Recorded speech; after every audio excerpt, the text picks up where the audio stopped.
तो अपने आप को हम बदलते हैं। मुझे लगता है कि बदल बदल जाते हैं हम, थोड़ा बहुत तो बदलते हैं, ऐसा नहीं है। बिल्कुल, बिल्कुल। और सबसे बड़ी हमारे को बात है ना सही कोई गलत पता पता चलने लगता है, सही गलत, कि भई, यस। क्योंकि हमें लगता है ना कि हम कुछ गलत सोचेंगे तो गलत ही आएगा हमारी तरफ। ठीक बात है। हुँ। ओके, हर 1 हर सेकंड। चीज़ में लॉ ऑफ अट्रैक्शन लगाने लगते हैं हम लोग। ये मुझे एक्चुअली पता है लॉ ऑफ अट्रैक्शन तो ना पहले से ही काम कर रहा है। सिर्फ पहले ये है से ही कि अभी हम तक यूज़ करने अभी लगे तक उसको। हमें पता नहीं चला है उस चीज़ का। लॉ ऑफ हाँ, अट्रैक्शन तो देखा जाए कोई नई चीज़ नहीं है। जैसे लॉ ऑफ ग्रेविटी था, जब से धरती बनी है लॉ ऑफ ग्रेविटी तो था ही था ना। धरती की शक्ति बिल्कुल। अचानक तब से थोड़ी ना आई है जब से हमारी साइंस बुक ने उसका चैप्टर उठाया है। धरती की शक्ति तो शुरू से ही है। बस ये था कि साइंटिस्ट ने उसे डिस्कवर किया और हमें बताना शुरू कर दिया कि हाँ भाई ये धरती में शक्ति होती है और हमें हाँ, उस चीज़ की नॉलेज आई। एक्चुअली हमें नॉलेज आई। बट ऐसा नहीं है कि धरती की शक्ति पहले थी नहीं। वेरी सिमिलरली ये जो लॉज़ हम अब पढ़ने जा रहे हैं या ये चीज़ें हमें जो नई पता चल रही हैं, तो ये सब मतलब काम तो सैकड़ों-सैकड़ों सालों से कर रही हैं। इट्स जस्ट दैट कि लोगों मतलब जब तक कोई इसको कोई डिस्कवर करके या कोई हमें बताएगा नहीं या ये कहो कि जब तक हमें इसकी नॉलेज नहीं होगी, तब तक हम ये कैसे कह पाएँगे कि ये है या नहीं है। अब आज भी जो लोग अनपढ़ हैं, उन्हें नहीं मालूम कि धरती में कोई गुरुत्वाकर्षण शक्ति होती है या क्या होता है। ये तो ये है कि हमने उस चीज़ को पढ़ लिया, हमने अपना लिया, हमें वो रिजल्ट्स आने लग गए, तो हमारे सामने वो प्रूफ आ गए। क्योंकि ये जो हमारा दिमाग होता है ना, इसको हर चीज़ का प्रूफ चाहिए होता है, हर चीज़ का एक कहते हैं लॉजिक चाहिए होता है, तब जाके हम उसकी एक्सेप्टेंस लाते हैं। अभी जैसे इस प्लेटफ़ॉर्म पे भी हम बैठे हैं जैसे इस वाले पे भी, तो जब हम एक बार नई बुक शुरू करते हैं, तो सब लोगों को ये लगता है कि भई कैसे एक बुक ऐसे हेल्प कैसे कर सकती है, ये सब बेकार की बातें हैं, ये सब तो मतलब लॉट्स ऑफ जैसे कहते हैं ना शुरुआत में बहुत सारी चीज़ें ऐसी ऐसी होती है कि मतलब डाउट में रहता है इंसान कि ये सब कैसे हो सकता है। बट ऑब्वियसली कोई भी चीज़ आप जब शुरू करोगे, जब आप आगे बढ़ोगे, जब मतलब फीलिंग्स आएँगी, उसके एक रिजल्ट्स आने शुरू होंगे, तभी तो हुँ, आप उस चीज़ की क्लैरिटी या उसका आपको मिलेगा कि हाँ, ये चीज़ें वाक़ई में एप्लीकेबल हैं, वाक़ई में वो असर करती हैं।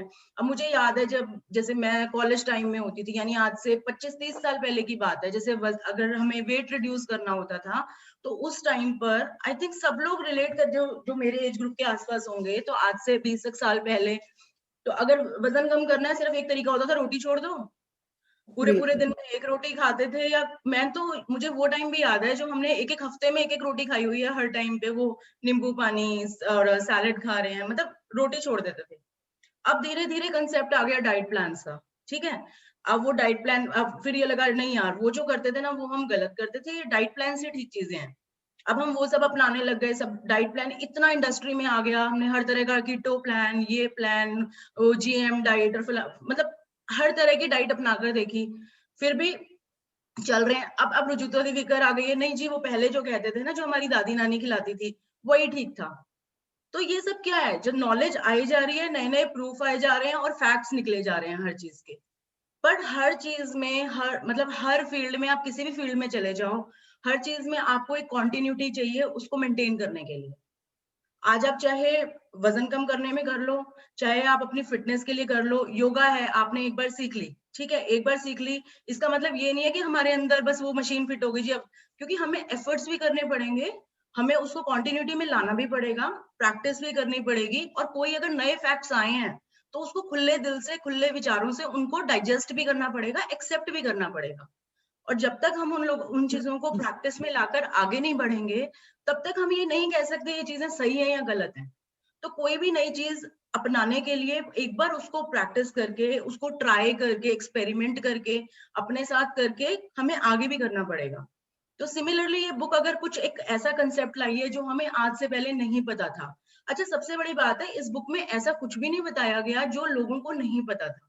आज भी अगर अब जैसे हम जो लोग भी इस प्लेटफ़ॉर्म पर बैठे हैं, मतलब मैं सब लोगों से बोलूँगी आज जो लोग भी इस प्लेटफ़ॉर्म पर बैठे हैं, आप लोगों के अंदर मतलब कहते हैं ना एक वो वाला एलिमेंट है जो आप इस तरह की चीज़ें अट्रैक्ट करते हो। मैजिक बुक की एक सबसे बड़ी बात ये है कि हम चाहकर भी इसकी मतलब हम चाहकर भी मैजिक बुक को अपनी लाइफ में नहीं ला सकते। ये मैजिक बुक है जो हमें चूज़ करती है। कोई भी स्ट्रीम हम चाहकर भी वहाँ नहीं जा सकते। आज मैं ये सोचूँ कि मैं जाके ब्रह्म कुमारीज़ में कुछ करने लग जाऊँ या सद्गुरु का कुछ सुनने लग जाऊँ। मतलब मुझे मुझे लगता है बराबर। कि जब से संभाला है कहीं न कहीं इंक्लिनेशन रहा ही है। जितनी भी फैमिलीज से मैंने बात करी I request everyone to please keep your mode on mute mode, क्योंकि ये मेरे लिए बार बार म्यूट करना मुश्किल हो जाएगा. ओके, और फिर वो 1+ से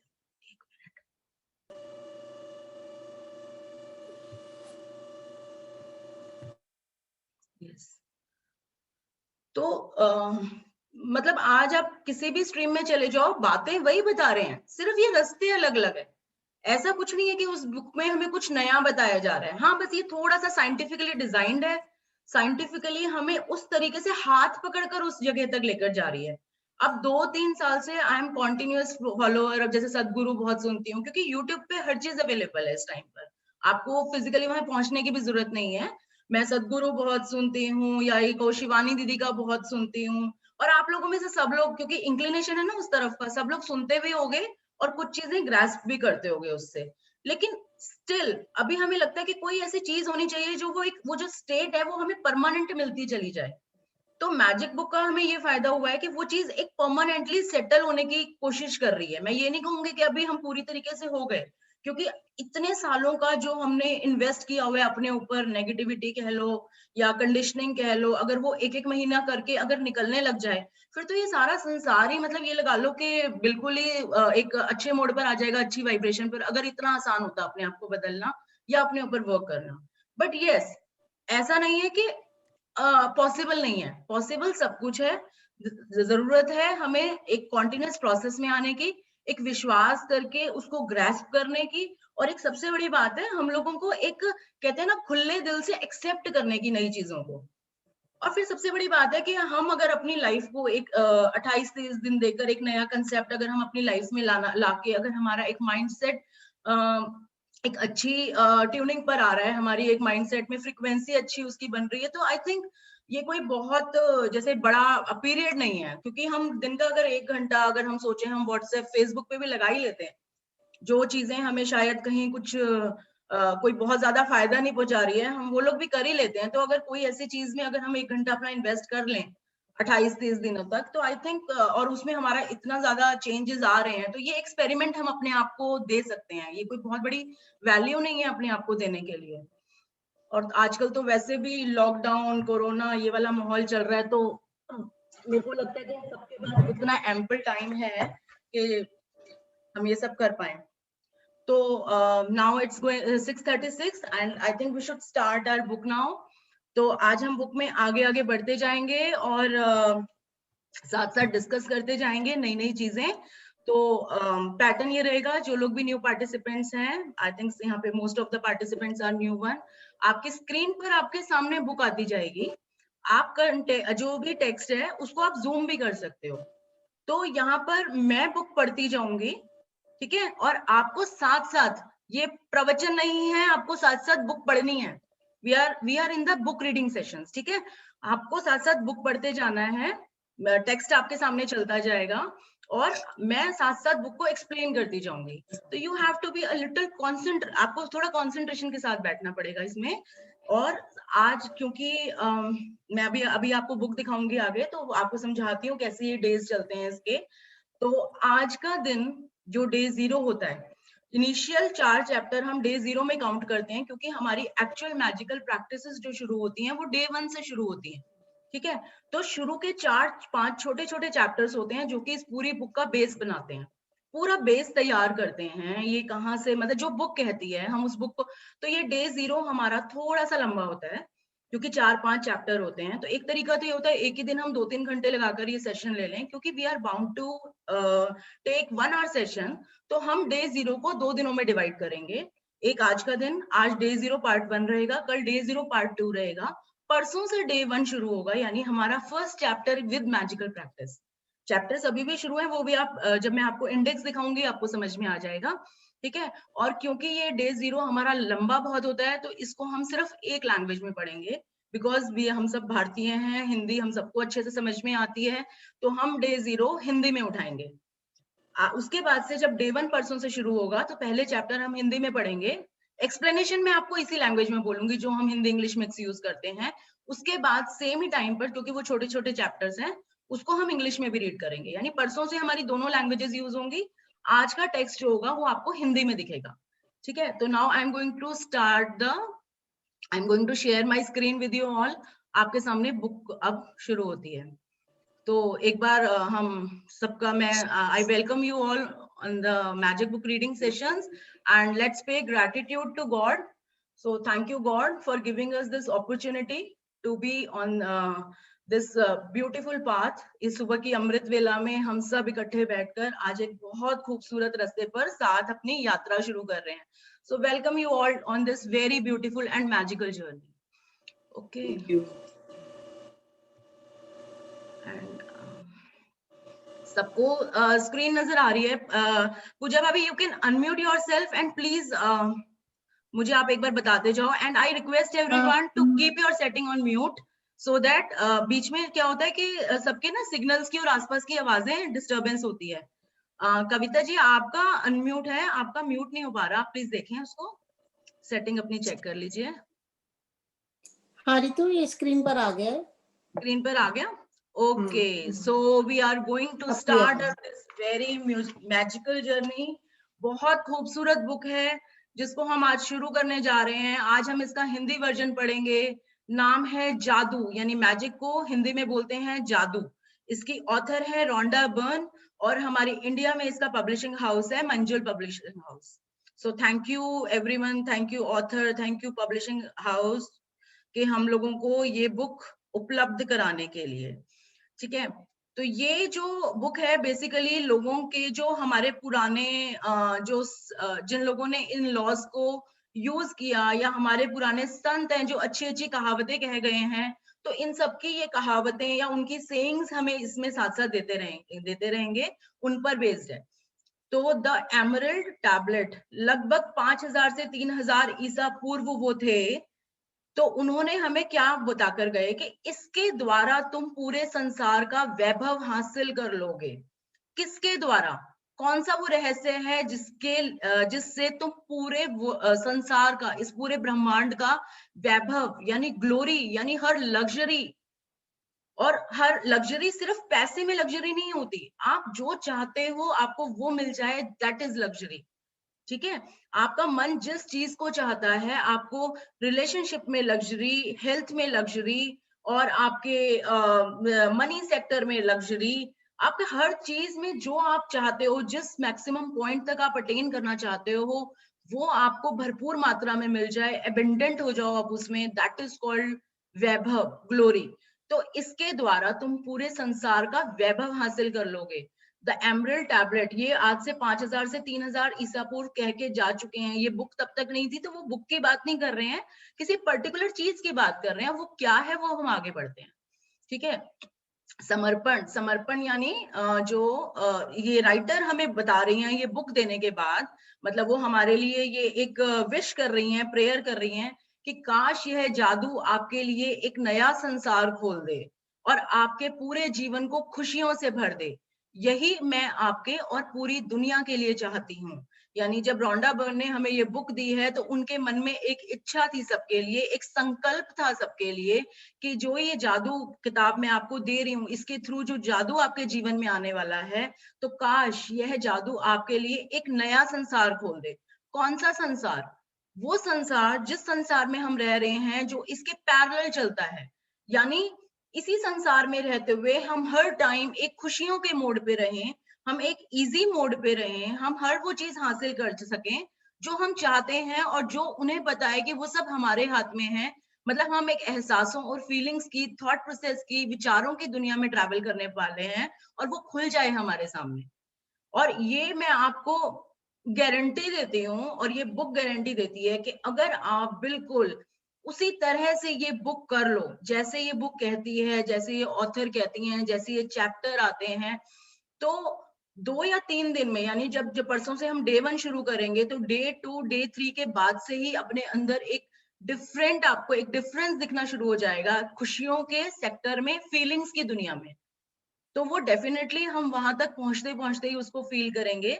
हाँ, एक बात मैं और आपको साथ साथ बताती जाऊंगी कि जब भी हम कोई नई चीज शुरू करते हैं, तो हमें ना एक तो 2 एलिमेंट्स डालने पड़ते हैं। एक तो हमें डालना पड़ता है विश्वास। अगर हम पहले ही ये क्या है जो आज जिस दुनिया में हम एंटर करने वाले हैं, ये है जादू की दुनिया, मैजिक की दुनिया। और मैजिक की दुनिया में ना लॉजिक का कोई काम नहीं है। ये कुछ ना मैं पॉइंट्स आपको बताते जाऊंगी, आप बेशक से नोट डाउन करते जाओ। जो हम अपने लॉजिक्स लगाते हैं वो आपको अभी कुछ टाइम के लिए, जब तक आप ये बुक करोगे, आपको एक गांठ बांध के एक तरफ रखने पड़ेंगे, क्योंकि आप एक नई चीज ग्रैस्प करने वाले हो। ठीक है, उसके लिए ये बुक जैसे कहेगी हमें करना पड़ेगा। तो जो हमारा लॉजिकल माइंड है, लॉजिकल माइंड यानी जिस माइंडसेट जो हमारा अभी तक बन चुका है, आज जिस भी उम्र पर हम बैठे हुए हैं, तो ऐसा तो नहीं है ना हमें आज तक कोई नॉलेज नहीं थी बचपन से आज, और ऐसा भी नहीं है हम बड़े दुखों से निकल निकल कर आए हुए हैं, सब लोग बहुत अच्छी जिंदगी जी रहे हैं, सब लोगों के अपने बड़े अच्छे अच्छे विचार हैं। लेकिन क्योंकि आज हम एक नई चीज मतलब जैसे सीखने आए हैं, नई चीज में एंटर कर रहे हैं, तो आप वो जो पुराना जो आपका थॉट प्रोसेस है, हम ये नहीं कह रहे कि उसको खत्म कर दो जी, वो हटा दो, नहीं। आप उसको थोड़ी देर के लिए यानी कुछ टाइम के लिए, जितने टाइम हमारी ये जर्नी चलेगी, उसको साइड में गांठ बांध के रख दो, और आप कोरी स्लेट बनकर बैठो, पूरा कागज बनकर बैठो। क्योंकि आप ये समझो कि आप एक बर्तन में, आप ये समझो हम जैसे दूध लेने गए कहीं पर, मदर डेयरी में टोकन डाल के दूध मिलता था, सबको याद है, या कहीं से हमें कोई दूध डालेगा उसमें, और हमारे उस बर्तन में हम लेकर गए हैं और वो ऑलरेडी भरा हुआ है। अब वो जो ऊपर से दूध डलेगा उसके अंदर, तो वो कहाँ जाएगा, वो बिखरेगा ना, हम उसको ले ही नहीं पाएंगे। तो सबसे पहले हमें अपना बर्तन खाली करना पड़ेगा।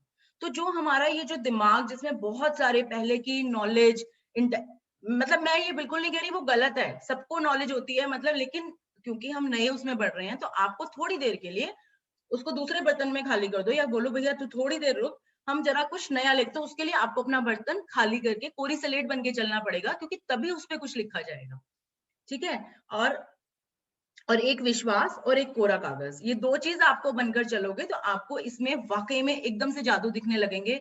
और जादू की दुनिया में मैं बार बार कह रही हूँ, लॉजिक्स का काम नहीं है, जैसे ही लॉजिक आता है जादू डिसअपियर हो जाता है, डिसअपियर। ठीक है, तो अपने लॉजिक्स अभी हम बाद में लगाएंगे, ये खुद बुक बहुत लॉजिकल है, बहुत साइंटिफिक है, वो धीरे धीरे आपको अपने आप ही समझ में आना शुरू हो जाएगा। तो अभी शुरू में जो कह रहे हैं वो मानते चलते हैं। तो आभार यानी क्योंकि ये बुक ग्रैटिट्यूड पे है, वैसे भी ना भी हो तो हर बुक में जो हमारे जो ऑथर्स हैं या जो भी हैं, तो जिसने ये बुक लिखने में या ये कंसेप्ट उनको देने में पूरी मदद की उनकी, या किसी भी रूप में छोटी से छोटी मदद करी, इन पेजेस में उन्होंने उनको धन्यवाद दिया गया है। चाहे वो उनके घर उनकी बेटी हो गई, चाहे वो पब्लिशिंग हाउस हो गए, या जिन लोगों के ऊपर सर्वे किया उन्होंने, तो उन सबके लिए इन दो लाइन, इस पूरे पेज में उन्होंने सबके में धन्यवाद बोला उनको। तो इसमें हम अभी नहीं जाएंगे क्योंकि हमारा चैप्टर बहुत लंबा हो जाएगा आज का। अब आता है हमारा इंडेक्स। ठीक है, इंडेक्स में हम ये देखेंगे कि ये हमारे शुरू के 1, 2, 3, 4, ये 4 जो चैप्टर्स हैं, ये तो है हमारा डे 0, यानी जो हम आज और कल में कंप्लीट करने वाले हैं। ठीक है, और फिर परसों से हमारा पहला दिन, यानी 1 से लेकर 28 तक अलग अलग दिन बटे हुए हैं, अलग अलग दिन में अलग अलग प्रैक्टिसेस हैं, वो हम करेंगे 1 से लेकर 28 तक। और फिर उसके बाद 2 चैप्टर्स और आएंगे, 2 चैप्टर्स यानी वो 29, एक तरीके से उसके बाद का एक दिन जो कंक्लूडिंग चैप्टर्स होते हैं, यानी आपको आगे कैसे उसको कंटिन्यू करना है, तो वो चीज आएगी। तो इस तरह से हमारी बुक चलेगी, यानी आज और कल हम डे 0 करेंगे सिर्फ हिंदी में, परसों से हमारा डे 1 शुरू होगा, हिंदी इंग्लिश बोथ। 28 दिन तक करने के बाद हमारा एक दिन हमारा होगा कंक्लूडिंग सेशन, जिसमें हम देखेंगे कि हमें आगे इस प्रैक्टिसेस को कैसे कंटिन्यू करना है। राइट, तो अब हम बढ़ते हैं अपने आज की बुक की तरफ। बुक के हर चैप्टर के शुरुआत में, जैसे ये चैप्टर शुरू है, इससे पहले आपको एक पिक्चर नजर आएगी। अब ये देखो, ये पिक्चर कैसी है, आपको पिक्चर दिख रही है, इसमें आपको एक रास्ता दिख रहा है, दोनों तरफ पेड़ झुके हुए हैं, और बिल्कुल लास्ट में जाके भरपूर रोशनी, यानी वो ग्लोरी, जो हम वैभव जिसको बोलते हैं, वो दिख रहा है। तो ये जो रास्ता है वो क्या डिपिक्ट कर रहा है, ये वो रास्ता है, ये जो हमारा जीवन पथ है जिसपे हम चल रहे हैं। ठीक है, अगर ये सितारे जो इसमें दिख रहे हैं ये ना हो, तो ये नॉर्मल जीवन पथ है जो हम चल रहे हैं। लेकिन ये बुक पढ़कर हम इस जीवन के रास्ते पे हम ये जादू बिखेरने वाले हैं, जो कि ये आपको तारे तारे बिखरे हुए दिख रहे होंगे पूरे रास्ते पर। तो ये वो जादू है जो हम ये प्रैक्टिसेस करके ये जादू बिखरने लगेगा, और जैसे जैसे हम आगे बढ़ते जाएंगे, तो वो लास्ट में जो डेस्टिनेशन है, यानी हमारे ड्रीम्स और डिजायर्स का डेस्टिनेशन, वो हमें मिल जाएगा। तो ये पिक्चर हमें वो दिखाती है। और बड़े मजे की बात है कि जैसे आज आपने ये पिक्चर देखी, आपको ये मतलब समझ में आया। आप इंग्लिश की बुक खोलोगे ना, आप ये पिक्चर देखोगे तो अचानक से आपको कुछ और मतलब समझ में आएगा। इसीलिए ये बहुत ही मैजिकल वर्ल्ड है, ठीक है? तो इस टाइम हम अपने जीवन के उस रास्ते को हम जादुई बनाने जा रहे हैं, जिसपे हम ऑलरेडी चल रहे हैं। तो जो हम कर रहे हैं वो गलत नहीं है, हम उसमें जादू ऐड करने जा रहे हैं, ठीक है? तो अब पहला चैप्टर हमारा शुरू होता है। चैप्टर मतलब पहला जो सेक्शन शुरू होता है इसका, डे 0 का पार्ट 1 का, कि क्या आप जादू में यकीन करते हैं? तो हम सबसे मतलब ये बुक हमसे पूछ रही है, यानी जो भी इस बुक को पढ़ रहा है, ऑथर उससे पूछ रही है कि क्या आप जादू में यकीन करते हैं? तो सब लोग अपने-अपने मन से पूछो कि आपको यकीन है? तो सबसे पहले रोवाल्ड डाल 1916 टू 1990 वो एक राइटर थे, उन्होंने क्या बोला कि जो लोग जादू में यकीन नहीं करते, उन्हें यह कभी नहीं मिलता। तो जादू की दुनिया में एंट्री करने के लिए आपको एक विश्वास रखना बहुत ज़रूरी है, एक यकीन करना बहुत ज़रूरी है। अब जैसे हम मैजिक शो देखते हैं, तो बच्चे जब देखते हैं ना मैजिक शो को, तो जैसे-जैसे उसकी टोपी से कबूतर निकलता है और वो उसकी टोपी से रुमाल निकलते हैं, फूल निकलते हैं, वो कितना ताली बजा-बजा के हँसते हैं। क्योंकि वो अपना दिमाग नहीं लगाते वहाँ पर, उनको लगता है वाक़ई में उसकी टोपी से निकल रहा है। उनको वो जादू लगता है। लेकिन जहाँ हमारा लॉजिकल माइंड, हम जैसा बड़ा कोई खड़ा हो जाएगा तो हम कहेंगे, अरे इसने छुपा रखा होगा, ये सब ट्रिक्स होती हैं, ये सब वो होता है। तो हम लोग अपने लॉजिक्स घुसाने लग जाते हैं उन सब चीज़ों में। तो हमें वो जादू नहीं लगता। हमें लगता है कि ये तो सब ना स्किल्स हैं, कुछ नहीं है ये सब। तो अगर आपने सच में अपने जीवन में जादू को देखना है, अब ये हम कोई आबरा-का-डाबरा वाले जादू की बात नहीं कर रहे, हम हैरी पॉटर वाले जादू की बात नहीं कर रहे। हम सच में जो एक खुशियों का जादू हमें मिलने वाला है, एक हैप्पीनेस का, एक पीस का, एक पॉजिटिविटी का, एक अपने सपनों को, हमारे सपने अचानक से जादू से पूरे होने, हम उस जादू की बात कर रहे हैं। तो सबसे पहले तो रोआल्ड डाल जो बोलते हैं कि जो लोग जादू में यकीन नहीं करते, तो उन्हें यह कभी नहीं मिलता। तो सबसे पहले तो अपने अपने दिमाग को ये सिग्नल देना है कि जादू होता है, ठीक है? अपना लॉजिकल माइंड अभी एक तरफ रखो और हमें ये कहना है कि जादू होता है, आपको एक यकीन करना पड़ेगा। और इस बुक का जो एक बेस लाइन है, टैग लाइन है, वो ये है, जो मैं आज आपको बता रही हूँ, fake it till you make it. आप लिख लो इस बात को बेशक से। इसका मतलब अलग-अलग जगह अलग-अलग बनता है, लेकिन इस बुक वो ये बुक कह रही है कि fake it till you make it. जब तक आप उसको यथार्थ में संभव ना कर दो, मैं बिल्कुल हिंदी कैसे यूज़ करूँ कि तब तक आप अपने आप को झूठ बोलते रहो, हाँ, होता है, होता है, होता है। तो इस बुक का जो मेन जो स्टार्टिंग है वो इस तरीके से है, और ये चीज़ आपकी बहुत काम आएगी, fake it till you make it. ठीक है? तो तब तक आप अपने मन को आप ये कह सकते हो, होता है, बिल्कुल होता है, जब तक आपको उस पे यकीन वो आपके आँखों के सामने ना आ जाए। ठीक है? तो अब हम पढ़ते हैं, याद है जब आप बच्चे थे और जीवन को घोर आश्चर्य तथा श्रद्धा के भाव से देखते थे? तो आप सब अपना बचपन याद करें। अपना बचपन याद नहीं आता तो अपने बच्चों का बचपन याद करें। अपने बच्चों का बचपन याद नहीं है तो आस-पास छोटे बच्चे हैं, ज़रा उनको ध्यान से देखो, या आपको इतना पता होगा कि आप जीवन के हर चीज़ को घोर आश्चर्य तथा श्रद्धा के भाव से देखते थे। यानी आपको सब कुछ अच्छा लगता था, हर चीज़ में आपको एक्साइटमेंट होती थी। जीवन जादुई और रोमांचक था। मतलब लाइफ में हर चीज़, हमें पता है कि बच्चों को हम छोटी-सी चीज़, कोई फूल भी लाकर दे देते थे ना, वो उसमें भी इतना उछल-उछल के हँसते थे, मकोड़ा नीचे चल रहा होता था, तो उसको देख के मेरी बेटी, मुझे याद है कि वो जैसे ऐसे खुश होती थी कि वो कैसे चल रहा है छोटा-छोटा, उसके पीछे क्रॉल करती थी। तो जीवन जादुई और रोमांचक था। छोटी-छोटी चीज़ें भी आपको बेहद रोमांचक लगती थी, एक्साइटिंग छोटी-छोटी बातों में। आप घास की ओस को देखकर मंत्रमुग्ध हो जाते थे। यानी घास पे जो वो ओस के ड्रॉपलेट्स होती थी, ऐसे लगता था, अरे ये पानी किसने डाला है इसके ऊपर? ये कितनी सुंदर-सुंदर बूंदें हैं इसके ऊपर। हवा में रंग-बिरंगी तितली को उड़ते देखकर आपका मन ललचाने लगता था। जमीन पर कोई अजीब पत्ती या रंगीन पत्थर देखकर आप चकित हो जाते थे। आपको देखा होगा आज भी कई जिसमें बचपना अंदर बाकी है, हम कहीं देखते हैं बड़ा सुंदर सा पत्थर दिखा, कोई पत्ती दिखी, हम तोड़ के अपने पास रख लेते हैं। बच्चों की कलेक्शन होती है पूरी कि ये पत्थर मुझे वहां मिला था, ये मेरी वो चीज है, ये मेरे को वहां मिली थी, बड़ी सुंदर लगी थी। तो तितलियां पकड़ते थे हम अपने बचपन में, अगर याद हो सब लोगों को। तो हर चीज बहुत एक्साइटेड लगती थी। आज हम वो करते हैं? नहीं, कुछ नहीं करते। हमें लगता है कि ये सब तो बीत गया वो टाइम। दूध का दांत टूटने पर आपका रोमांच परवान चढ़ जाता था, क्योंकि इसका मतलब था कि उस रात परी आएगी। याद करें, जब दूध का डांट टूटता था तो कोई कहता था कि गमले में दबा दो इसको, किसी को बोलते थे कि उसको तकिए के नीचे रख दो, क्योंकि टूथ फेरी आएगी और वो लेकर जाएगी। यही नहीं, आप कई सप्ताह पहले से क्रिसमस की जादुई रात आने का इंतजार किया करते थे। हालांकि आपको, are you able to see the text? ये ठीक है? देखें एक बार, ठीक लग रहा है? You can show your thumbs up, जिनकी वीडियो ऑन है मुझे पता चल जाएगा। ओके, थैंक ये यू। तो ठीक है बिल्कुल। हाँ, ठीक है। दूध का दांत टूटने पर आपका रोमांच परवान चढ़ जाता था, क्योंकि इसका मतलब था कि उस रात परी आएगी। यही नहीं, आप कई सप्ताह पहले से क्रिसमस की जादुई रात आने का इंतजार किया करते थे। हालांकि आपको जरा भी पता नहीं होता था कि सेंटा क्लॉज एक ही रात में संसार के हर बच्चे तक उपहार कैसे पहुंचा सकता था। लेकिन किसी तरह वह ऐसा कर लेता था और उसने आपको कभी निराश नहीं किया। मुझे अपना बचपन तो याद नहीं है, पर हाँ, मुझे अपने बच्चों का बचपन याद है। जब वो छोटे होते थे तो हर रात जैसे ना मेरा काम होता था, एक छोटा सा पैकेट बना के दोनों बच्चों के पिल्लोज के नीचे रख देती थी कि सैंटा आएगा। तो वो बच्चे बड़े, और जब तक ये बच्चे जैसे 7-7, 8-8, 10-10 साल के थे ना, तब तक तो बहुत खुश होते थे। लेकिन जैसे ये थोड़े थोड़े बड़े होने शुरू हुए, इनके दिमाग के लॉजिक ने काम करना, तो मम्मा आप रखते हो, हमें सब पता है, ये कोई सेंटा क्लॉज नहीं होता। तो इसका मतलब वो लॉजिकल माइंड ने काम करना शुरू कर दिया। ठीक है ना? तो अब ये कह रहे हैं वो टाइम याद करो जब लॉजिकल माइंड काम नहीं करता था, हर चीज जादू लगती थी। तो तब बच्चे कितना एक्साइटेड होते थे कि सेंटा क्लॉज ने रखा है, मेरी पसंद की चीज देती। और कोई दिमाग लगाता था कि सेंटा क्लॉज पूरे संसार में सब बच्चे, हर बच्चे की तकिए के नीचे जाके बेचारा कैसे रखेगा? कोई दिमाग नहीं लगाता था, तो वो हर चीज जादू ही लगती थी।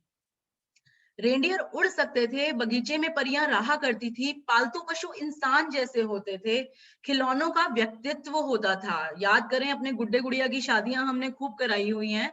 गुड़िया को कोई कुछ कह दे तो रोने छूट जाते थे, क्योंकि मेरी गुड़िया है, तो छोटी, छोटे बच्चे जैसी लगती थी हमें। मतलब उसमें भी हमें जीवन लगता था, उसका व्यक्तित्व होता था, सपने सच होते थे और आप सितारों को छू सकते थे। यानी हर वो काम जो आज के टाइम में लॉजिकल दिमाग कहता है कि नहीं हो सकता, हम जब बचपन में थे, यानी जब जब हम हर चीज को सच समझते थे, हम वो सारे काम करते थे। आपका हृदय खुशी से भरपूर था, आपकी कल्पना की कोई सीमा नहीं थी, यानी इमेजिनेशन में हम कुछ भी सोच लेते थे, कुछ भी। और आपको पूरा यकीन था कि जीवन जादुई है। यानी उस टाइम पे हमें पूरा यकीन था कि जीवन जादुई है। हम में से बहुत से लोगों के मन में बचपन में यह बेहतरीन भावना थी कि हर चीज अच्छी है, कि हर दिन अधिक रोमांच व आनंद का वादा करता है। यानी हम में से मैक्सिमम लोग जो अभी इस प्लेटफॉर्म पर हैं, सबको एक एक ना फीलिंग थी उस टाइम पर कि हर चीज अच्छी है।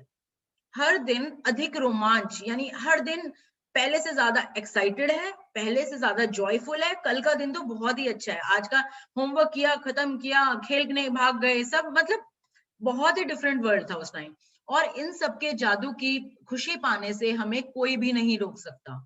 लेकिन ना जाने कैसे हम बड़े होकर वयस्क बन गए, यानी हम मैच्योर हो गए, बहुत अकल आ गई हमें।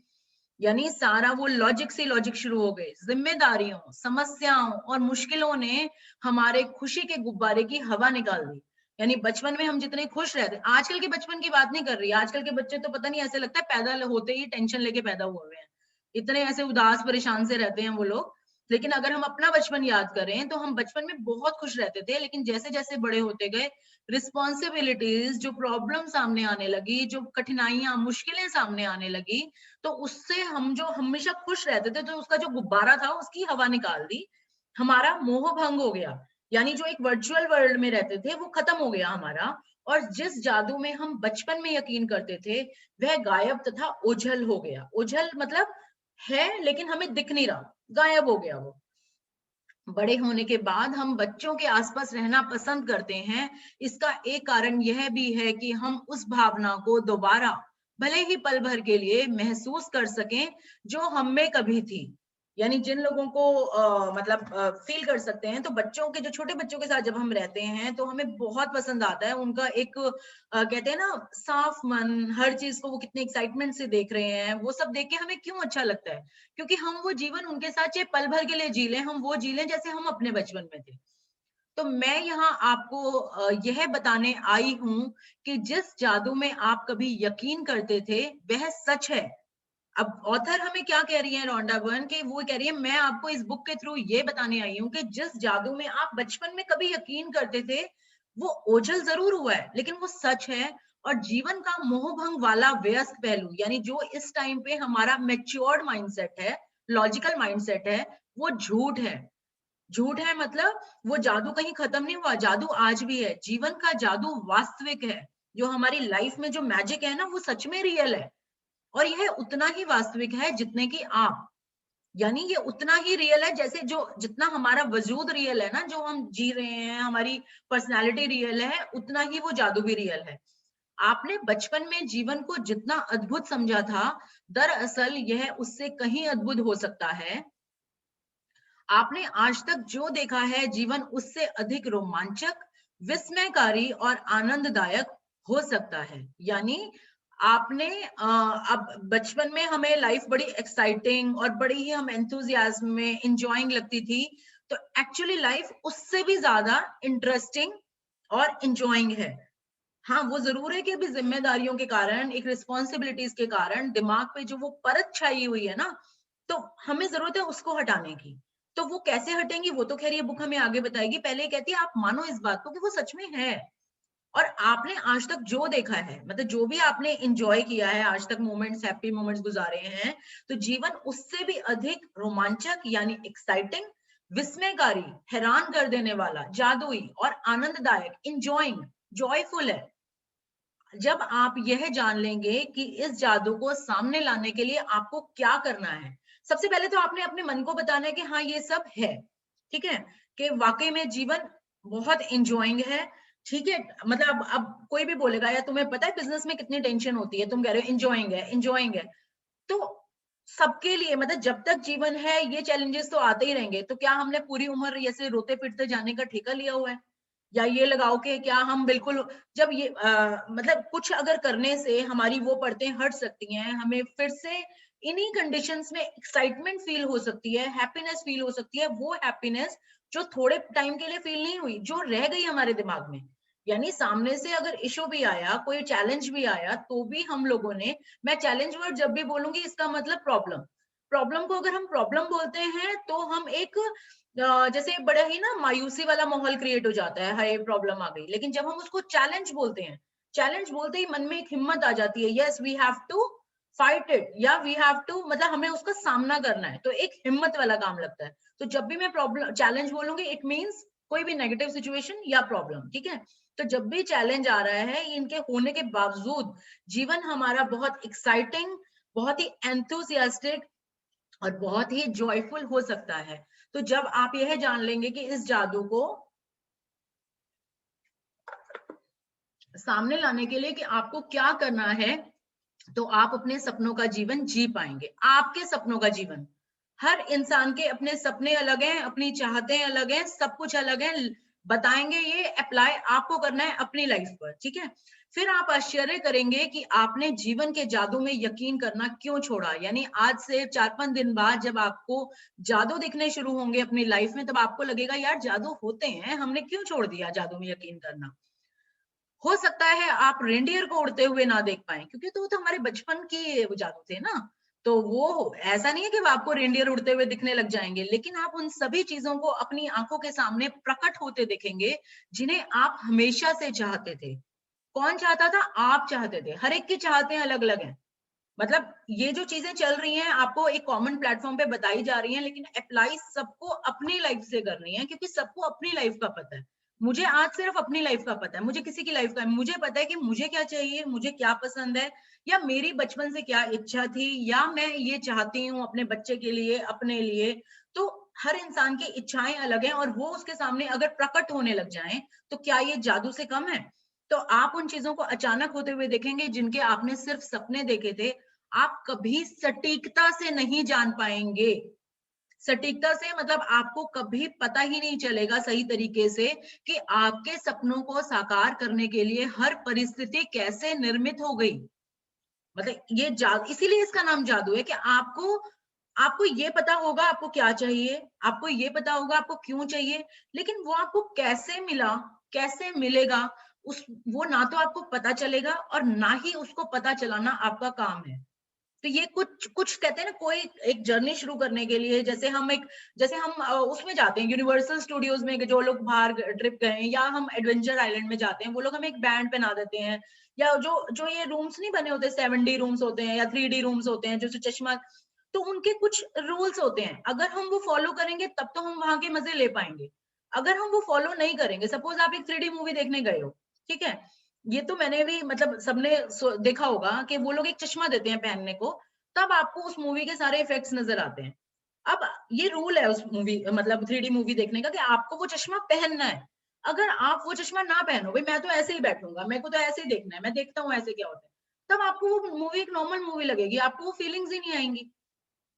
तो आपको वो रूल्स जब आप फॉलो करोगे तो आपको मिल जाएगा जो आपको पाना चाहते थे, मिल भी जाएगा, क्यों वो भी आपको पता, लेकिन वो कैसे मिला वो नहीं आपको पता चलेगा। इसीलिए इसका नाम जादू है। बस अब ये चीजें तो आपको मतलब एक लॉज की तरह चलना पड़ेगा। तो आप कभी सटीकता से नहीं जान पाएंगे कि आपके सपनों को साकार करने के लिए हर परिस्थिति, हर कंडीशन कैसे बन गई, कैसे हो गया। आप ये चाहते थे और अपने आप ही सब कुछ सेटल होता चला गया, मतलब यूनिवर्स यानी पूरी कायनात आपको उसको मिलाने में जुट गई, अपने आप सारी कंडीशन बनने लग गई। वैसे आप यह इसलिए नहीं जान पाएंगे क्योंकि जादू अदृश्य जगत में काम करता है। क्योंकि जादू जो काम करता है ना, वो इनविजिबल वर्ल्ड में काम करता है, वो आपको नहीं पता चलता वो कैसे काम कर रहा है। और यही सबसे रोमांचक हिस्सा है, और यही तो इसका सबसे बड़ा एडवेंचर एक्साइटमेंट है इसमें, कि हमें पता ही नहीं चलेगा वो कैसे हो गया। अब सपोज आपको एक गाड़ी चाहिए, अब गाड़ी आपको चाहिए, आपको ये पता है आपको क्यों चाहिए, आपको ये पता है क्योंकि आपका बहुत मन था, आपने अपनी ये प्रैक्टिस वो करा, मतलब जो भी आपने अपना माइंडसेट इसमें तैयार करना है सब कुछ करा, और वो और आपको अब लॉजिक लगाओ तो आप ये कहोगे नहीं यार मर्सिडीज चाहिए, वो तो 30 या जो भी जितने भी लाख की आती है, 40-45 की, अभी तो इस टाइम मेरा बिजनेस इतना नहीं है जो मैं इसको ले सकूं, या कोई भी और सपना। तो जहां आप लॉजिक लगाने लगते हो वहां ये काम खत्म हो जाता है, ठीक है, वहां कुछ नहीं होने वाला। जब आपने ये कहा भाई मेरे को ये चाहिए इसलिए चाहिए, आपने यूनिवर्स को ऑर्डर कर दिया और आप ये सब करे जा रहे हो, अब वो कंडीशन कैसे बनेंगी और वो गाड़ी कैसे आपके घर के सामने आ जाएगी आपको खुद भी पता नहीं चलेगा।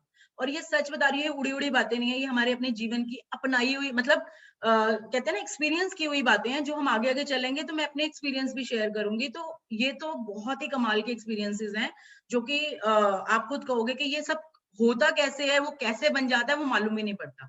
तो इसीलिए यही एक्साइटमेंट वाला पार्ट है इसमें, कि हमें पता नहीं चलेगा वो कि कैसे कंडीशंस बन गई अपने आप से।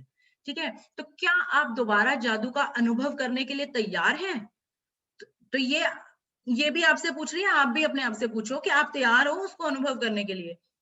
क्या आप अपने हर दिन को उसी तरह विस्मय और श्रद्धा से लबरेज करने के लिए तैयार हैं जिस जिस तरह आपके बचपन में होता था? तो तैयार हो आप अपनी लाइफ को इसी तरह से फील करने के लिए? तो अगर आप तैयार हो तो जादू के लिए तैयार हो जाएं। तो अब आप शुरू हो जाओ, हम एक मैजिकल वर्ल्ड में ट्रैवल करना शुरू करने वाले हैं, हमारी यात्रा शुरू होती है यहाँ से। और हमारी यात्रा अभी से नहीं, हमारी रोमांचक यात्रा 2000 साल पहले शुरू होती है, जब एक धर्म ग्रंथ में जीवन को बदलने वाला ज्ञान छिपाया गया था। छिपाया गया था मतलब, एक तो ज्ञान वो होता है जो सब लोगों को बोल बोल के बांटा जाता है, उन्होंने उसमें लिख के छोड़ दिया, भाई जिसको समझ आए समझ लेना, जिसको न... तो एक तरीके से छुपा दिया गया, एक ऐसा रहस्य, एक ऐसा सीक्रेट जो वो छुपा दिया गया उस धर्म ग्रंथ में, सबसे पहले उसमें पढ़ा इन्होंने, रोंडा बर्न ने। अब वो क्या था हम देखते हैं। देखो आपको एक पिक्चर दिख रही है जिसमें एक संत है कोई, वो एक बुक पकड़कर खड़े हुए हैं और उस बुक पर मैजिक ही मैजिक बिखरा हुआ है। यानी ये वो धर्म ग्रंथ है जिनकी ये बात कर रही हैं, ये वो संत हैं जिनमें इनकी ये बात कर रही हैं। और देखो दुनिया का कोई भी धर्म हो, या हम ना किसी धर्म को प्रमोट नहीं कर रहे, दुनिया का कहीं पूरे वर्ल्ड वाइड आप कोई धर्म उठा लो, धर्म की जो अल्टीमेट टीचिंग है वो एक ही है। चाहे हिंदुइज्म हो, चाहे क्रिश्चियनिटी हो, मुस्लिम धर्म हो, सिख धर्म हो, बुद्धिज्म, यानी आप अल्टीमेट जो कहते हैं ना कि एक जो वो हमें ज्ञान देना चाहते हैं या हमें अल्टीमेट हमें पहुंचाना चाहते हैं, वो एक ही चीज है। वो एक अलग बात है कि लोगों ने इसके रूप बिगाड़ दिए, लेकिन हर धर्म हमें एक ही चीज सिखाता है। तो इसमें हम मतलब बिल्कुल भी ये नहीं है कि हम किस धर्म के यहाँ पर बैठे हैं, इसमें ये है कि वो कहना क्या चाहता है। तो ये एक धर्म ग्रंथ की बात कर रहे हैं जिसमें 2000 साल पहले कुछ लिख के छोड़ दिया गया कि लोगों को समझ आए तो समझ लें अपने आप अपनी बुद्धि से। ठीक है, तो एक महान रहस्य प्रकट होता है। तो क्या वो रहस्य है? नीचे दिया गया वाक्य समूह यानी पैराग्राफ न्यू टेस्टामेंट में वर्णित गॉस्पेल ऑफ मैथ्यूज से लिया गया है। न्यू टेस्टामेंट में बताया गया है, गॉस्पेल ऑफ मैथ्यूज बुक का नाम, उसमें ये एक पैराग्राफ है जिसको इन्होंने ये उठाया है, और वो क्या, और बहुत से लोग सदियों से इसे गलत समझते आए हैं, जिस वजह से यह उन्हें बहुत दुविधापूर्ण तथा अबूझ लगता रहा। यानी लोग इसका मतलब ही नहीं समझ पाए। ये गॉस्पेल ऑफ मैथ्यूज में था और लोग इसका मतलब नहीं समझ पाए, जिस वजह से बड़ा लोगों को दुविधापूर्ण लगता रहा कि भाई ये कैसे हो सकता है, ये तो कुछ गलत लग रहा है, वो क्या पैराग्राफ है, क्या बोल रहे हैं, और अबूझ लगता रहा। यानी वो उनको मिसअंडरस्टैंड करते रहे लोग सेंचुरीज से, कि जिसके भी पास है उसे अधिक दिया जाएगा और वह समृद्ध होगा। प्लीज ध्यान से पढ़ें, ये लाइनें बेस हैं पूरे बुक की। जिसके भी पास है उसे अधिक दिया जाएगा और वह समृद्ध होगा, जिसके पास नहीं है उसके पास जो है वह सब भी उससे ले लिया जाएगा। यानी मैं इसको एक बार इंग्लिश में ट्रांसलेट करके बताती हूँ। Whoever has will be given more and he will have an abundance. Whoever does not have, even what he has will be taken from him. आपको मानना होगा, जब आप इन वाक्यों को पढ़ते हैं तो ये अन्यायपूर्ण लगते हैं। ऐसे लगता है इन जो हमने जो ये वाक्य पढ़े हैं, ऐसे लगता है कि कितना अन्याय है। इसको देख के ये नहीं लगता कि यह एक तरह से ऐसा कहने जैसा लगता है कि अमीर लोग ज्यादा अमीर बनेंगे, यानी जिसके पास पैसा है उसको ज्यादा पैसा दिया जाएगा और वो बहुत धनी होगा, और जिसके पास नहीं है, यानी अगर हम इसमें पैसा लगा दें, इस लाइन में अगर हम पैसा लगा दें कि जिसके भी पास पैसा है उसे अधिक पैसा दिया जाएगा और वह पैसे से समृद्ध होगा, जिसके पास पैसा नहीं है उसके पास जो भी पैसा है वह सब पैसा भी उससे ले लिया जाएगा। हमने सिर्फ एक वर्ड इसमें डाल दिया तो हमें कितना ऐसे लगता है कि यार ये तुम इतने बड़े बड़े ज्ञानी हो, तुम तो हमें श्राप देकर चले गए हो, ये कितना बड़ा अन्याय है। अगर हमने इन लाइन में पैसा लगा दिया, वो तो हमने लगाया ना, तो ये एक रहस्य था कि वो कहना क्या चाहते थे।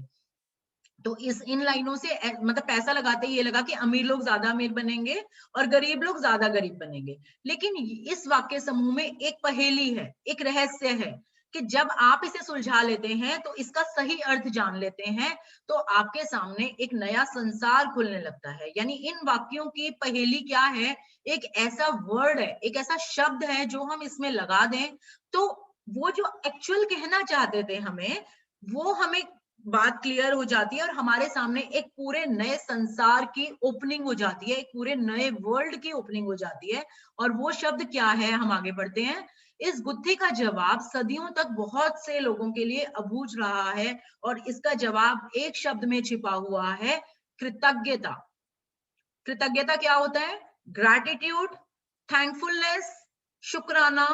जिस भी लैंग्वेज में आप जो भी बात को हो, धन्यवाद देने की को बोलते हैं कृतज्ञता। तो अगर इस वर्ड को हम इसमें डाल देते हैं लाइंस में, तो जिसके भी पास कृतज्ञता है उसे अधिक दिया जाएगा और वह समृद्ध होगा। यानी जिसके पास भी ग्रैटिट्यूड है, यानी जो थैंकफुल है, उसे अधिक दिया जाएगा। क्या दिया जाएगा? उसे और वो कंडीशंस दी जाएंगी जिसमें वो और ग्रेटफुल होगा। हम ग्रेटफुल कब होते हैं, हम थैंक यू कब होते हैं? जब हमें कुछ अच्छा अपने मन का मिलता है। हमें जब कोई गिफ्ट देता है तो हम थैंक यू बोलते हैं, हम थैंकफुल होते हैं। कोई हमारे लिए बहुत अच्छा काम कर दे, भगवान हमारी कोई मनोकामना पूरी कर दे, तो हम थैंकफुल होते हैं। तो अगर हम थैंकफुल होते हैं तो हमें ये यूनिवर्स, ये भगवान हमें और वो कंडीशंस देंगे जब हम और थैंकफुल होंगे, यानी हमारे लिए और अच्छा होगा।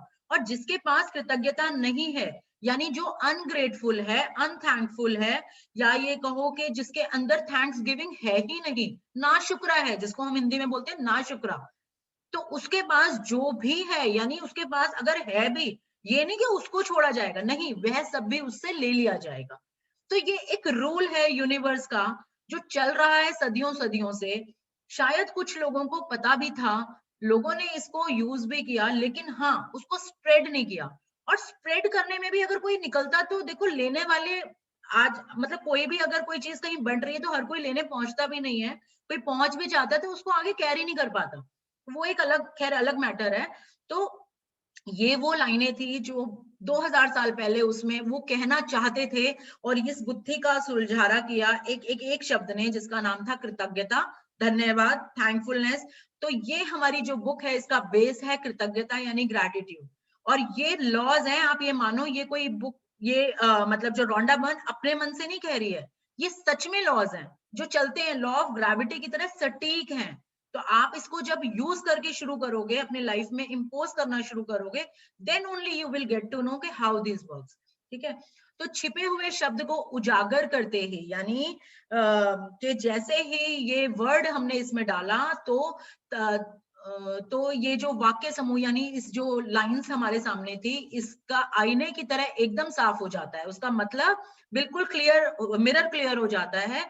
जब ये शब्द लिखे गए थे तब से 2000 साल का समय बीत चुका है, यानी ये उस ग्रंथ से उठाए गए हैं जो 2000 साल पहले लिखा गया था, लेकिन ये आज भी उतने ही सच हैं जितने कि वे तब थे। दुर्भाग्य से यदि आप कृतज्ञ होने का समय नहीं निकाल पाते हैं तो आपको कभी अधिक नहीं मिलेगा, और आपके पास जो है उसे भी आप खो देंगे। तो एक तो ये ना, जर्नी पे जाते जाते हम लोग अगर अपनी पास्ट लाइफ जो यानी जो जिंदगी जो साल हम बिता चुके हैं अब तक, तो उसके जब हम इवेंट्स को कनेक्ट करेंगे ना, तो आप खुद पाओगे, क्योंकि हम सबको अपनी अपनी लाइफ का पता है। ठीक है, हमारी जिंदगी में हमने बहुत सारी चीजें पाई भी हैं और बहुत सारे फेजेस भी देखे हैं, चैलेंजिंग फेजेस भी देखे हैं, या बहुत सारी चीजें खोई भी हैं।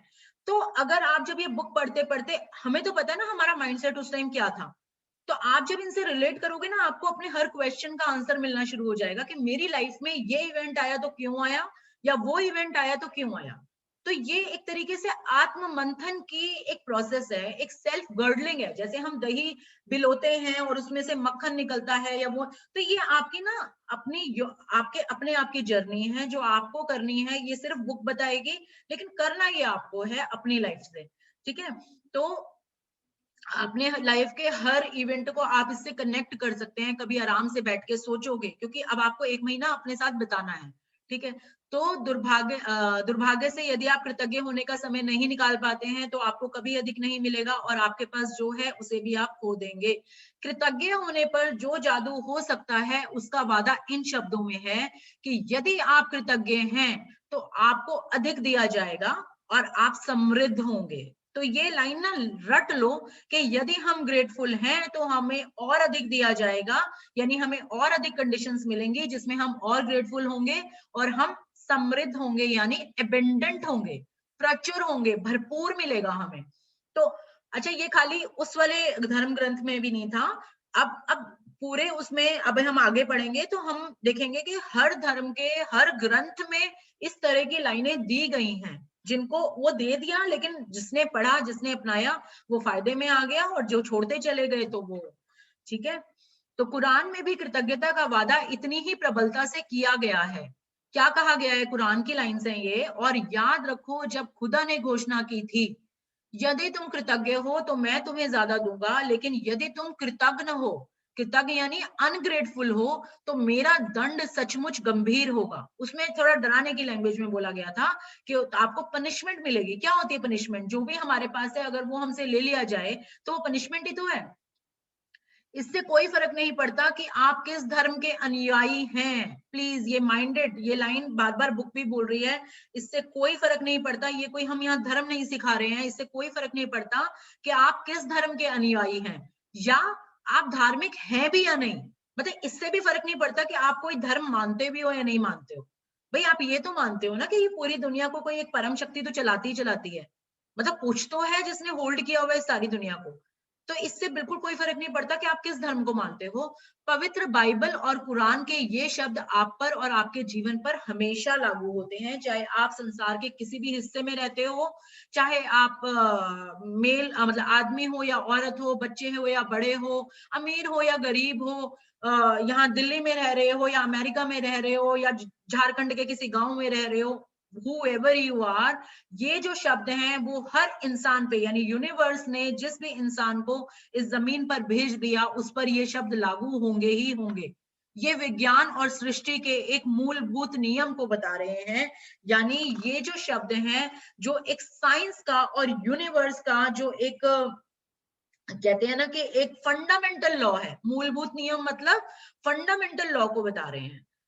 तो ये जो ये लाइंस हैं वो एक नियम है, एक लॉ है, जिसमें हम अपना अगर लॉजिक ना लगाएं और इसको मानकर चलेंगे तभी हम इस बुक में आगे बढ़ जाएंगे। तो ये अब हमारा जो सेक्शन शुरू होता है, यानी यह सृष्टि का नियम है।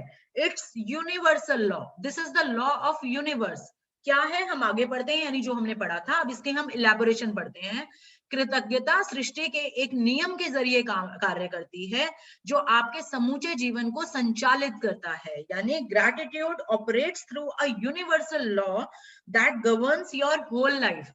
मैं आप सब लोगों से रिक्वेस्ट करूंगी, जिन लोगों ने अपनी हार्ड कॉपी मंगा ली है मैजिक बुक, अगर जो लोग इंग्लिश को ज्यादा फॉलो करना चाहते हैं तो या तो अपनी हार्ड कॉपी मंगा लीजिए, नहीं तो इस पे डाउनलोड कर लो नेट से। तो आप ये इस चैप्टर को एक बार इंग्लिश में जरूर पढ़ लेना आफ्टर द क्लास। तो उससे क्या होगा कि आपको जो वर्ड्स अगर इसमें बाय, वैसे तो मैं अपनी पूरी कोशिश कर रही हूँ आपको हर वर्ड क्लियर हो जाए, अगर नहीं होता तो you just go through a random reading, ठीक है। तो कृतज्ञता सृष्टि के एक नियम के जरिए कार्य करती है, यानी एक universal law that governs your whole life, आपकी पूरा जीवन चलाता है वो लॉ। अकॉर्डिंग टू दिस, वो कौन सा लॉ है, जो लॉ हमने अभी पढ़ा था, और ये वही लॉ है जिसका नाम है लॉ ऑफ अट्रैक्शन, यानी आकर्षण का नियम। लॉ ऑफ अट्रैक्शन हमारी सृष्टि में एक अणु से लेकर ग्रहों की गतियों तक सारी ऊर्जा को शासित करता है। यानी कि मैं एक बार इसको इंग्लिश लाइन में बोल देती हूँ। According to the law of attraction which governs all the energy in our universe from the formation of an atom to the movement of the planets, यानी जो एक एक अणु, एक सेल, हमारी बॉडी का एक एक सेल, और पूरे ये चांद तारों और ग्रहों की जो मूवमेंट्स है, इन सबको एक लॉ चलाता है, एक नियम चलाता है, वो है आकर्षण का नियम। ये खाली हम इंसानों के लिए अप्लाई नहीं करता, इवन जो ये ट्रीज की ग्रोथ होती है, जो ये सृष्टि है हमारी, ये सारी की सारी कहीं ना कहीं इन सब में लॉ ऑफ अट्रैक्शन काम करता है। इवन हमारे स्टार्स की जो मूवमेंट है, हमारे प्लैनेट्स की जो मूवमेंट है, उन सब में लॉ ऑफ अट्रैक्शन रूल करता है, यानी उसके अकॉर्डिंग होता है सब कुछ, ठीक है। तो आकर्षण का नियम ही है जिसकी बदौलत हर जीवित प्राणी की कोशिकाएं एक साथ जुड़ी रहती हैं, जिसकी बदौलत हर भौतिक वस्तु का रूप कायम है। तो मतलब सॉरी, शासित करता है, और इस नियम के अनुसार समान ही समान को आकर्षित करता है, यानी law of attraction simple language में एक सिंगल लाइन में क्या बोलते हैं, लाइक अट्रैक्ट्स लाइक, ठीक है। ये बात याद कर लो, लाइक अट्रैक्ट्स लाइक। तो it's because of the law of attraction that the cells of every living creature are held together, यानी हमारी जो बॉडी है, जैसे अगर हम एक ह्यूमन बॉडी की बात करें तो हमारे अंदर सेल्स कितने होंगे, कोई काउंटिंग नहीं है उसकी, यानी मिलियंस, क्या मैं, मिलियंस बहुत छोटा वर्ड है, पता नहीं कितने हमारे अंदर सेल्स हैं। तो वो जो आपस में एक साथ जुड़े हुए हैं ना, जो आपस में एक सिंक्रोनाइजेशन में काम कर रहे हैं, एक हार्मनी में काम कर रहे हैं, वो किस वजह से, कोई धागे ने थोड़ी ना बांधा हुआ है उन सबको, एक लॉ ऑफ अट्रैक्शन काम कर रहा है उन सब में, ठीक है। और हर फिजिकल जो भी लिविंग क्रिएचर है, वो उसके अंदर, मतलब उसका जो एक व्यक्तित्व है, वो सब, मतलब हर सब्सटेंस के, एवरी मटेरियल ऑब्जेक्ट का जो एक वो है, क्या बोलते हैं उसको, भौतिक रूप जो है वो कायम है इस लॉ ऑफ अट्रैक्शन से। आपके जीवन में यह नियम आपकी विचारों और भावनाओं पर कार्य करता है। अभी तक लगता था मटेरियल चीजों पर काम करता है, लेकिन यही नियम जो हमारे जीवन में हमारे विचार हैं, हमारे जो थॉट्स हैं और हमारी भावनाएं हैं, यानी हमारी फीलिंग्स हैं, उन पर भी ये लॉ काम करता है। क्योंकि ये जो नियम है वो एक हर एनर्जी पर काम करता है, हर चीज, मतलब जो भी एनर्जी होगी उस पर ये लॉ काम करेगा, क्योंकि आप भी ऊर्जा ही हैं, हम लोग भी एक एनर्जी हैं, और आप जैसा भी सोचते हैं, जैसा भी महसूस करते हैं, वैसा ही आप अपनी ओर आकर्षित करते हैं। ये उन्होंने इस नियम को थोड़ा सा इलाबोरेट किया है कि क्यों समान ही समान को आकर्षित करता है, ये एक लॉ है। अब ये हम पर, हमारी भावनाओं और विचारों पर क्यों काम करता है, क्योंकि ये जो नियम है ये हर तरह की एनर्जी पर भी काम करेगा। तो हम भी एक एनर्जी हैं, हमारी भावनाएं एक एनर्जी है, हमारे विचार एक एनर्जी हैं, तो जो भी एनर्जी होगी उस पर ये लॉ काम करेगा ही करेगा। यदि आप सोचते हैं, अब समझें इस बात को, बहुत ध्यान से पढ़ना, बहुत सिंपल लैंग्वेज है, समझ आ जाएगी। यदि आप सोचते हैं मैं अपनी नौकरी को पसंद नहीं करता, मेरे पास पर्याप्त धन नहीं है, मुझे आदर्श जीवन साथी नहीं मिल सकता, मतलब ये हर इंसान की अलग अलग जो मन में एक फीलिंग्स आती हैं वो इस तरह से बताई हुई हैं। या लगता है किसी को मैं अपना बिल नहीं चुका सकता, या मैं सोचता हूं कि मुझे कोई रोग हो रहा है, या वह मेरी कद्र नहीं करती, या मेरे अपने माता पिता के साथ पटरी नहीं बैठती है, या मेरा बच्चा बहुत बड़ी समस्या है, या मेरा जीवन अस्त व्यस्त हो गया है, या मेरा वैवाहिक जीवन संकट में है, तो अगर आपका माइंडसेट ये चल रहा है, किसी का भी किसी भी रूप में, सिंगल रूप में भी, अगर सिंगल लाइन भी अगर किसी के दिमाग में चल रही है, तो आप अपनी ओर ऐसे ही अधिक अनुभवों को, फीलिंग्स को, मतलब ऐसे ही अनुभव, लाइक क्या हो गया, एक्सपीरियंसेस को आकर्षित करोगे। You will attract similar type of conditions to yourself, अगर आपके दिमाग में कॉन्टिन्यूसली ये चीजें चल रही हैं तो। लेकिन यदि आप उन चीजों के बारे में सोचते हैं जिनके लिए आप कृतज्ञ हैं, जैसे मैं अपनी नौकरी से प्रेम करता हूँ, मेरा परिवार बहुत मददगार है, मेरी छुट्टियां बेहतरीन बेहतरीन रही, यानी I have spent a very nice vacation, मैं आज गजब का अनुभव कर रहा हूँ, मुझे अब तक का सबसे बड़ा टैक्स रिफंड मिला है, या बेटे के साथ कैंपिंग करने में मेरा वीकेंड बेहतरीन गुजरा, और आप सचमुच कृतज्ञता महसूस कर रहे हैं। यानी ये सब फीलिंग्स अलग अलग लोगों की बताई गई हैं, या आप मतलब अगर आप अपने आप से अपनी लाइफ में नजर डालो तो आप मतलब हमारे जीवन में इस तरह के गुड कंडीशंस भी आए हैं। तो जब हमारे दिमाग में कॉन्टिन्यूसली गुड कंडीशंस चल रहे हैं, गुड थॉट्स चल रहे हैं, तो और हमें सचमुच थैंकफुल फील हो रहा है, दिल से हम महसूस कर रहे हैं। थैंकफुल कब फील होता है? एक तो मुंह से बोलते रहते हैं हाँ भाई चलो हो गया हो गया, एक होता है हमारे अंदर फीलिंग्स उठ रही हैं वो वाली। तो आकर्षण का नियम कहता है कि आपको जीवन में ऐसी ही अधिक चीजें मिलेंगी। यह कुछ उसी तरह से काम करता है जिस तरह से धातु चुंबक की ओर खींचती है। जैसे मैग्नेट की तरफ आपने देखा है मेटल खींचता जाता है, बिल्कुल उसी तरीके से ये काम करता है। आपकी कृतज्ञता चुंबकीय है। Your gratitude is magnetic. और आपके पास जितनी अधिक कृतज्ञता होती है, यानी जितना कहते हैं ना, जितना मैग्नेट आपका स्ट्रांग है, आपके अंदर जितना ग्रेटिट्यूड है वो आपकी मैग्नेट है, और जितना वो स्ट्रांग है, यानी जितनी अधिक फीलिंग्स के साथ आप कृतज्ञ होते हो, तो आप चुंबक की तरह उतनी ही अधिक समृद्धि को आकर्षित करते हो। एक तो होता है हम अपने मुंह से थैंक यू बोल दिया, चलो उड़ा उड़ा सा थैंक यू बोल दिया, और उसमें वो फीलिंग्स नहीं डाली, तो ऐसा नहीं है वो हमने गलत किया, हमें मिलेगी, चीज मिलेगी। लेकिन अगर हम उसको बहुत फीलिंग्स के साथ दिल में महसूस करते हुए, भगवान का शुक्राना करते हुए हर टाइम पे फीलिंग में रहते हैं, तो हम जितनी फीलिंग्स डालते हैं, यानी जितनी इंटेंसिफाई करते हैं अपनी उस चीज को, तो हमें उतनी ही अधिक एबंडेंस को हम अट्रैक्ट करते हैं, उतनी अधिक प्रचुर मात्रा की चीजों को हम अट्रैक्ट करते हैं। और यह सृष्टि का नियम है। This is the law of attraction and this is the universal law, जिसका कोई तोड़ नहीं है। तोड़ मतलब इसमें कोई इफ एंड बट्स नहीं है, ये होता ही होता है। This is a law. आपने इस तरह की कहावतें सुनी होंगी, जो भी जाता है लौट कर आता है, या आप जो बोते हैं वही काटते हैं, या आप जो देते हैं वही पाते हैं। देखिए, यह सारी कहावतें उसी नियम का वर्णन कर रही है, यानी कहीं ना कहीं ये सारी जो कहावतें हैं ये उसी नियम को बता रही हैं, लॉ ऑफ अट्रैक्शन को बता रही हैं। ये सृष्टि के उस सिद्धांत का वर्णन भी कर रही है जिसे महान वैज्ञानिक सर आइजैक न्यूटन ने खोजा था। यानी ये यूनिवर्स के उस लॉ का मतलब आपको बता रही हैं जिसे सर आइजैक न्यूटन ने खोजा था। कौन सा लॉ था वो? लॉ ऑफ ग्रेविटेशन या लॉ ऑफ मोशन। मतलब जो हमारे जिन्होंने लॉ न्यूटन के लॉ पढ़े हुए हैं, तो इस बुक में हमारे न्यूटन के, आइंस्टाइन के सारे लॉज यूज होंगे, क्वांटम फिजिक्स सब यूज हो गई। कहने को ये कहते हैं कि उसकी मैजिकल वर्ल्ड है, लेकिन हाँ ये है बहुत साइंटिफिक तरीके से। तो इसमें हमारे देखिए सारी कहावतें उसी नियम का वर्णन कर रही है। ये सृष्टि के उस सिद्धांत का वर्णन भी कर रही है जिसे महान वैज्ञानिक सर आइजैक न्यूटन ने खोजा था। न्यूटन की वैज्ञानिक खोजों में सृष्टि में गति के मूलभूत नियम शामिल थे। यानी जो न्यूटन ने जो बहुत बड़े बड़े नियम दिए हैं, उनमें से लॉ ऑफ मोशंस भी थे जो बहुत साइंटिफिकली रिवॉल्यूशनरी थे। उनके ऊपर बहुत सारी फिर खोज हुई थी, जिनमें से एक लॉ ऑफ मोशन क्या कहता है कि हर क्रिया की हमेशा विपरीत और समान प्रतिक्रिया होती है। Every action always has an opposite and equal reaction.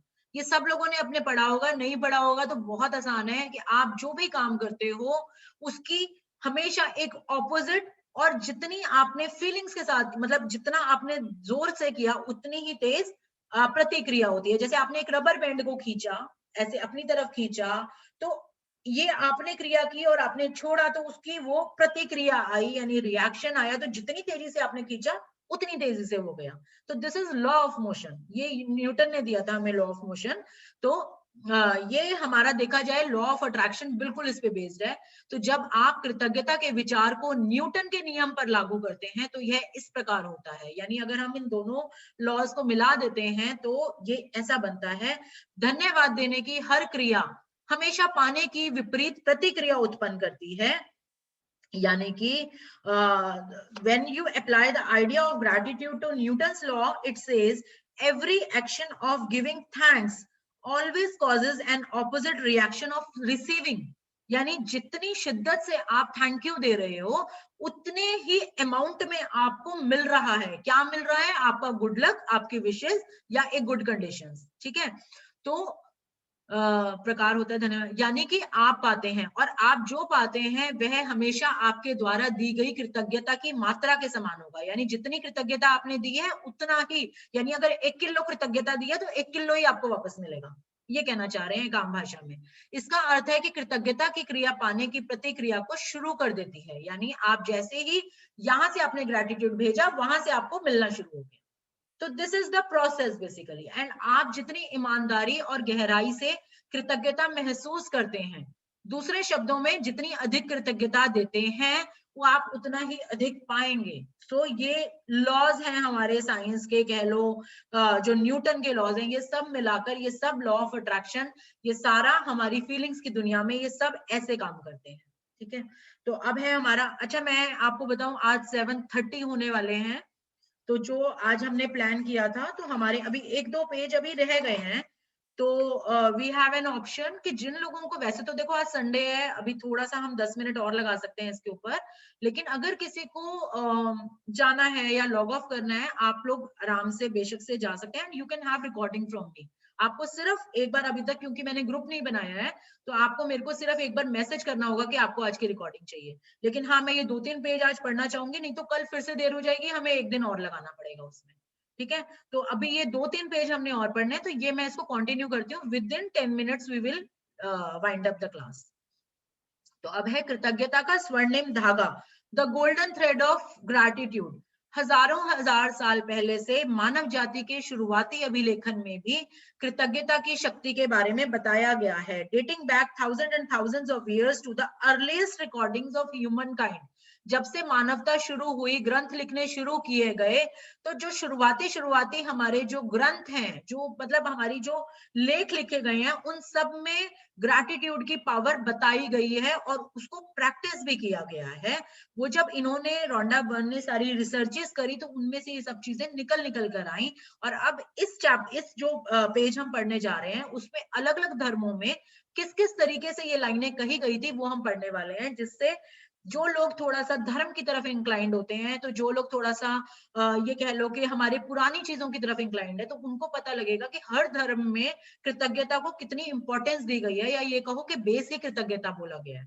तो अब आप खुद लगाओ, हम जो जैसे मोस्टली हम यहाँ पर जो बैठे हैं हिंदू धर्म के लोग बैठे हैं, तो आपको पता होगा हम लोग मन्नत मांगते हैं कोई चीज, भगवान मेरा ये काम पूरा कर दे तो मैं ये करूंगी, भगवान मेरा ये काम पूरा हो जाए तो मैं प्रसाद चढ़ाऊंगी, धागा बांधूंगी, सवा मनी लगाएंगे, जो कीर्तन कराएंगे, चौकी कराएंगे।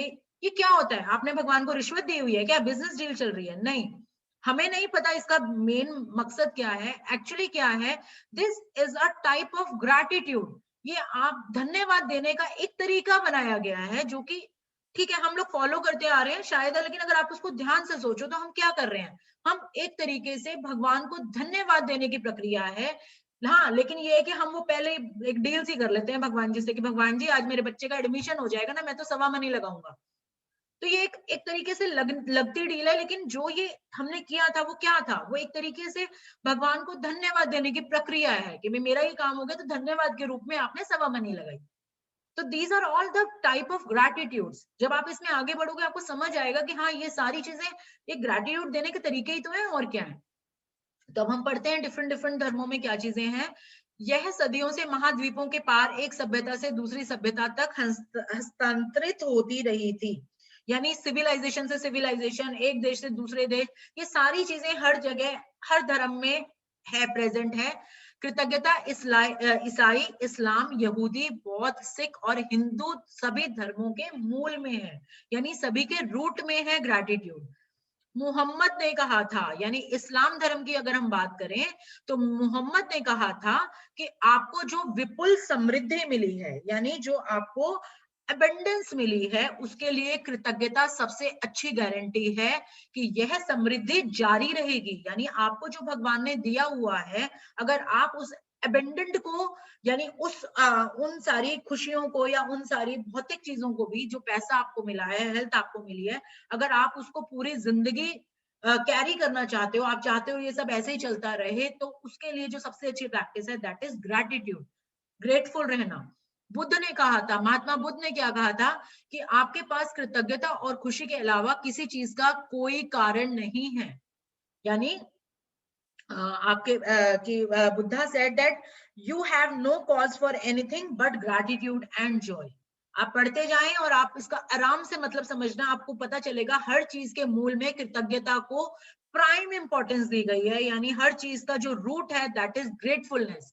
लाओ त्सु ने कहा था कि यदि आप वर्तमान परिस्थितियों में आनंदित रहते हैं, यानी जो भी इस टाइम आपके पास है, अगर आप इसमें खुश रहते हैं, चाहे वो कितना ही कम क्यों ना हो, तो पूरा संसार आपके कदमों में बिछा होगा। अब ये रहस्य के तरीकों से बताया गया है, सीक्रेटिव लैंग्वेज में लिखा गया है, लेकिन अगर आप इसमें ध्यान से घुसकर सोचो तो ये लगेगा कि कहीं ना कहीं ये ग्रेटफुल होने की ही बातें हैं, कि आपके पास इस टाइम आपको जो मिला है, आप उसमें आनंदित कब रहोगे? जब आप उसके लिए शुक्राने में हो। तो पूरा संसार, यानी जो भी आप और चाहते हो संसार से, वो आपके कदमों में बिछ जाएगा। कृष्ण ने कहा था कि उन्हें जो भी दिया जाता है वे उसे खुशी खुशी स्वीकार करते हैं, हैप्पीनेस के साथ। यानी भगवान को अगर एक चावल का दाना द्रौपदी ने खिलाया तो वो उसमें उनका पूरा ब्रह्मांड का पेट भर गया, तो वो क्या था? वो खुशी तो थी। एक चावल के दाने में आपको ध्यान होगा, हुआ था ना, बस एक चावल का ये दाना सुख देगा मुझको मनमाना, टीवी में आता था पहले, ध्यान हो, एनिमेशन मूवी आती थी एक।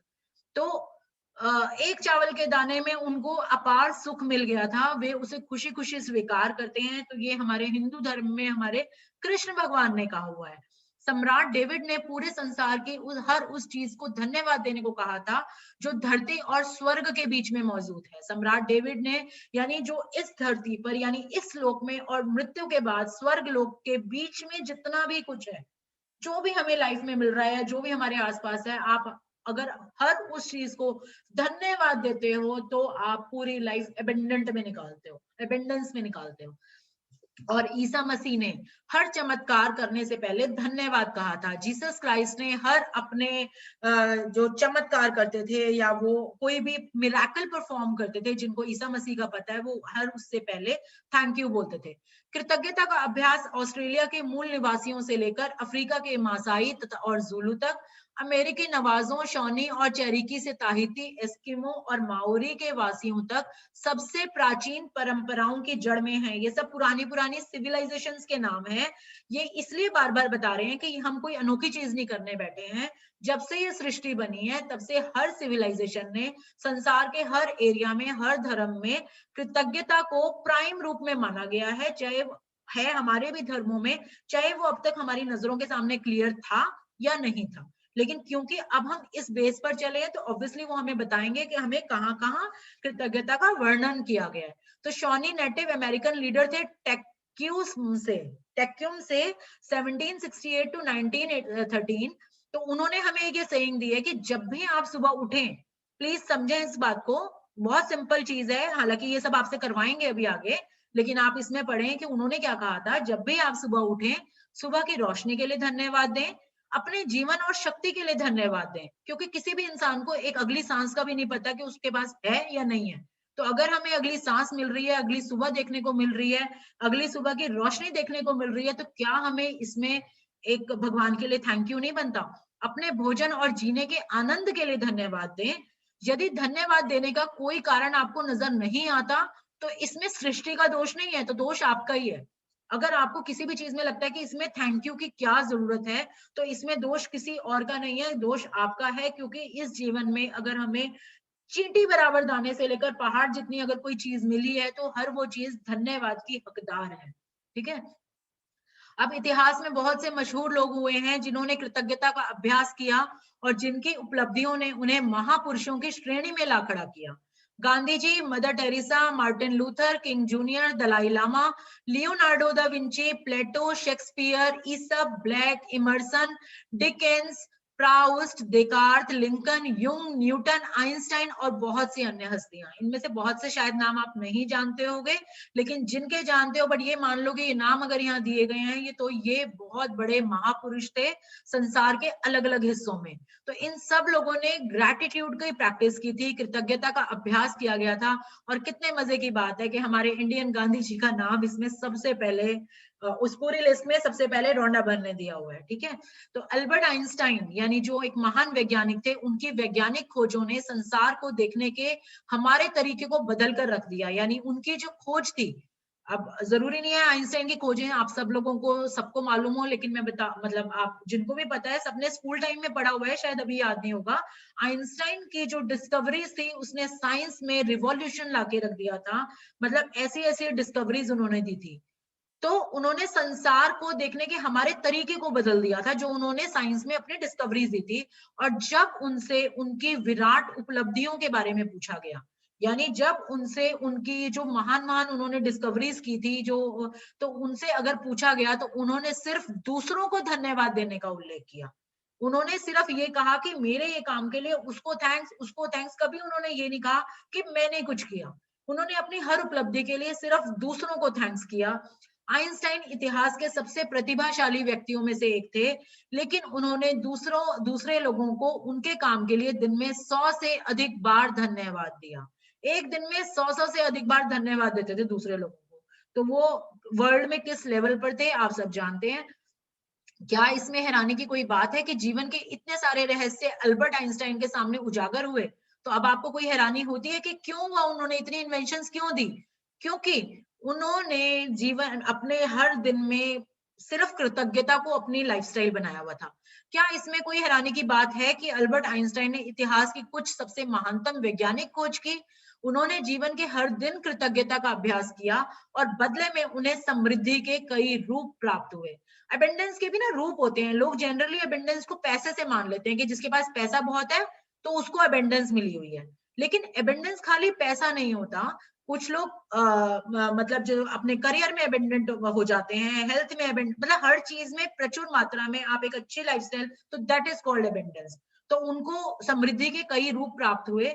जब आइजैक न्यूटन से पूछा गया, यानी जो साइंटिस्ट थे दूसरे आइजैक न्यूटन, कि उन्होंने इतनी सारी वैज्ञानिक खोज कैसे कर ली, तो उन्होंने कहा था कि वे विराट लोगों के कंधों पर खड़े हुए थे। उन्होंने ये नहीं कहा कि मैंने बहुत मेहनत करी, उन्होंने कहा मैं बड़े बड़े लोगों के कंधों पर खड़ा हुआ था। यानी उन्होंने अपनी सारी जो उपलब्धियां थी उनका जो क्रेडिट था वो सिर्फ दूसरे लोगों को दिया।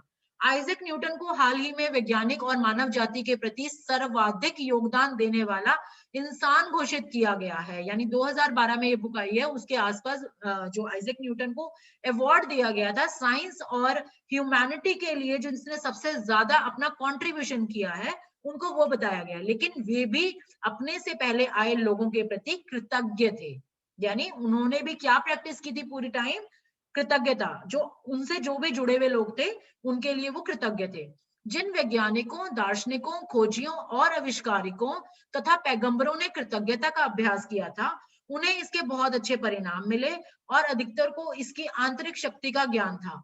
बहरहाल आज के अधिकतर लोगों को कृतज्ञता की शक्ति की जानकारी नहीं है, ये मान के चलो, क्योंकि जीवन में कृतज्ञता के जादू को अनुभव करने के लिए आपको इसका अभ्यास करना होता है। You have to practice gratitude, के जिससे आप इसकी क्या महानता है, क्या आपको मिलता है, जिससे आपको उसको आप फील कर सको, उसके लिए आपको सबसे पहले ग्रैटिट्यूड प्रैक्टिस करना होता है, जो हम इस बुक में के थ्रू आगे करने जा रहे हैं। तो नाउ इट्स 7:42, आई थिंक सब लोगों को जल्दी होगी, सुबह का टाइम है। तो अब हम यहाँ मेरी खोज, यानी ये आगे से मेरी खोज से हम माय डिस्कवरी से हम लोग चैप्टर कल से उठाएंगे। ठीक है, तो कल हमारा डे 0 पार्ट 2 शुरू होगा। If anyone has any query, कोई क्वेश्चन हो रिगार्डिंग दिस चैप्टर्स या हमारे प्रोसेस के बारे में, तो आप प्लीज मुझे मेरे व्हाट्सएप पे कॉल भी कर सकते हो, मैसेज भी छोड़ सकते हो, मुझे डायरेक्ट कॉल कर सकते हो एनी टाइम। और ये मैं सबसे रिक्वेस्ट करूंगी, जब तक आप इस जर्नी में 2-4 दिन और आगे नहीं बढ़ोगे, आपको इसकी रियल जो क्या आपको मिल सकता है, मतलब वो चीज आपको तभी पता चलेगी जब हम इसमें आगे बढ़ेंगे, ठीक है। तो अभी हमने अभी तक पढ़ा कि पूरे संसार में डिफरेंट डिफरेंट जगहों पर हजारों साल से कैसे ग्रैटिट्यूड प्रैक्टिस किया जाता रहा है और कैसे लोगों ने महान महान चीजें ग्रैटिट्यूड को प्रैक्टिस करते करते की हैं। कल से अब हम पढ़ेंगे मेरी खोज, यानी जो ये रोंडा बर्न कह रही है कि उन्होंने क्या खोजा, उन्होंने क्या पाया और हम इसको कैसे आगे पा सकते हैं, ये सब हम कल से शुरू करेंगे। सो thank you everyone for joining the class with us and कोई भी फीडबैक या देना चाहें आप मुझे व्हाट्सएप पे दे सकते हैं, और आपके कोई भी सजेशंस है वो भी वेलकम है। तो हमारा क्लास का मॉड्यूल अभी कल भी हम हिंदी में पढ़ेंगे, परसों से इंग्लिश हिंदी दोनों में पढ़ेंगे। तो सी यू ऑल। अच्छा, एक मेरी सबसे रिक्वेस्ट है, please try to join by 6:15, क्योंकि कुछ चैप्टर्स हमारे थोड़े बड़े होते हैं तो जाने की सबको जल्दी होती है। हाँ, आ थोड़ा सा आप पहले सकते हो, तो 6:15 तक अगर आप लोग आ जाओगे तो हम लोग टाइमली शुरू कर सकते हैं उस चीज को, ठीक है। सो thank you everyone for joining the session with me. Thank you so much. You can ask for the recordings, मेरे को सिर्फ एक व्हाट्सएप मैसेज करना है आपने। सो thank you everyone. Okay, fine, ma'am. Okay, thank you so much. Thank you, Ritu. Thank you everyone. Thank you, Ri. Thank you so much. Thank you. Bye. Hope you like this class today. तो कल हम इसको आगे continue करेंगे. You can ask for the recordings, please. मैं बार बार कह रही हूँ, जिसको भी रिकॉर्डिंग चाहिए आप मुझे एक मैसेज जरूर कर देना, क्योंकि अभी तक ग्रुप नहीं बना है. ग्रुप बनने के बाद तो मैं रोज के डाल दूंगी उसपे, ठीक है. ठीक है ma'am. Thank you all. Thank you, Ritu. Okay, ma'am.